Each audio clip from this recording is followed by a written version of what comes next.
Yang disebut hampir setiap kali orang berdebat persoalan ekonomi, yang dipuja oleh para kapitalis, dijadikan justifikasi oleh mereka yang bilang keserakahan itu wajar, itu fitrah manusia. Tapi ada satu hal yang mereka semua lupa, atau mereka sengaja tidak mau tahu persoalan ini. Laki-laki itu tidak pernah bilang keserakahan itu baik. Sebaliknya, sebelum ia menulis satu kata pun tentang pasar bebas, ia lebih dahulu menulis ratusan halaman tentang simpati, tentang kemampuan manusia untuk merasakan penderitaan orang lain, kemampuan manusia untuk merasakan apa yang dirasakan oleh orang lain. Kenal Adam Smith lebih dalam. 1723 di Kirkcaldy, sebuah kota nelayan kecil di Skotlandia. Kota dengan 1.500 jiwa. Bau ikan, angin laut, apapun. Ayahnya meninggal sebelum ia lahir. Ia dibesarkan hanya oleh ibunya, Margaret Smith.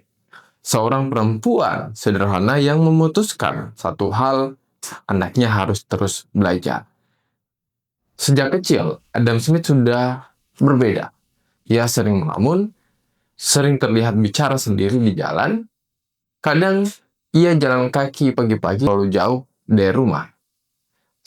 Pikirannya selalu di tempat lain. Di usia 14 tahun, ia masuk di Universitas Glasgow. Di usia 17 tahun, ia mendapat beasiswa ke Oxford. Dia bukan karena ia tidak mampu, tapi karena para pengajar di sana disebut menurutnya malas, tidak serius, dan hanya menikmati gaji tanpa benar-benar mengajar. Akhirnya ia belajar sendiri, membaca dari rak-rak besar perpustakaan di Bodleian, sendiri, sunyi, tapi pikirannya bergerak sangat cepat. Setelah lahir sebuah hal yang besar. Pemikirannya, ada beberapa cerita tentang hidupnya yang jarang diceritakan oleh khalayak umum. Cerita yang membuat Adam Smith terasa bukan sekedar nama di buku pelajaran. Di usia 3 tahun, suatu hari ketika Adam Smith berumur 3 tahun, mengunjungi saudaranya di sebuah desa kecil, beberapa mil dari rumahnya. Adam Smith bermain di luar, di depan rumah pamannya.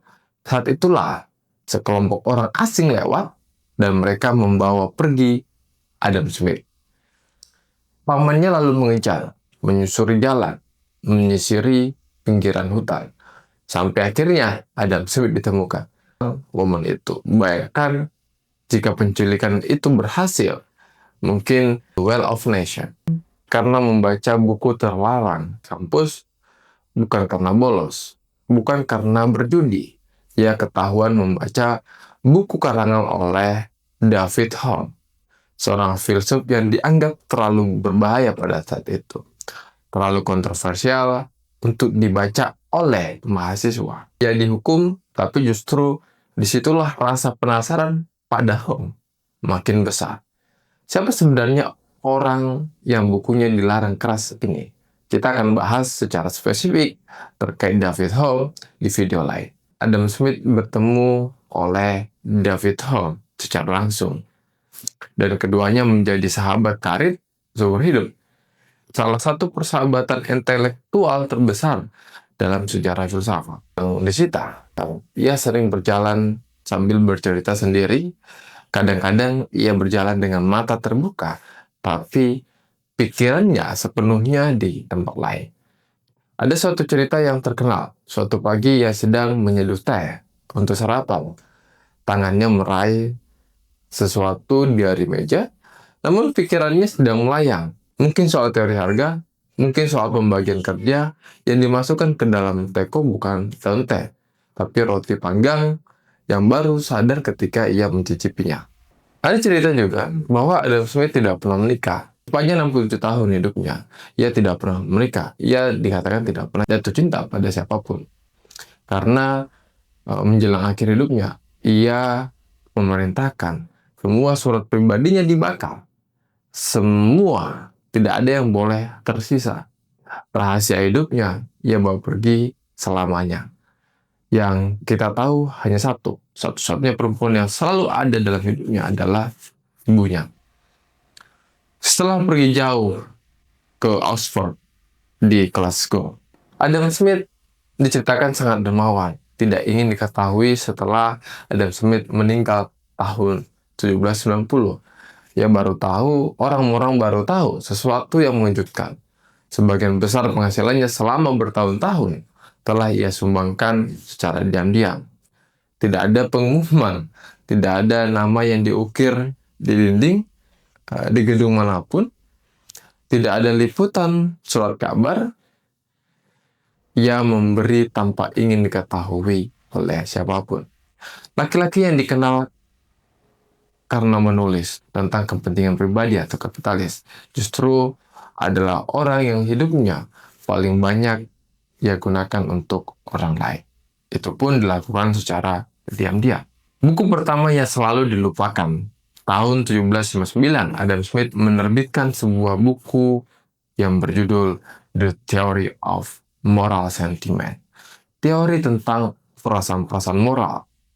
Buku ini bukan persoalan ekonomi, bukan tentang uang, bukan tentang pasar. Ini tentang satu pertanyaan mendasar yang sudah ribuan tahun ditanyakan oleh para filsuf. Mengapa manusia peduli satu sama lain? Dari mana datangnya rasa keadilan dalam diri manusia? Mengapa kita merasa bersalah ketika kita berbuat salah? Smith memulai dengan pengamatan yang sederhana, tapi dalam. Ia berkata, betapapun egoisnya seseorang, tetap ada satu hal dalam dirinya yang tidak bisa dihapus. Kemampuan untuk merasakan apa yang dirasakan oleh orang lain. Ia menyebutnya ini dengan simpati. Bukan simpati dalam arti basa-basi.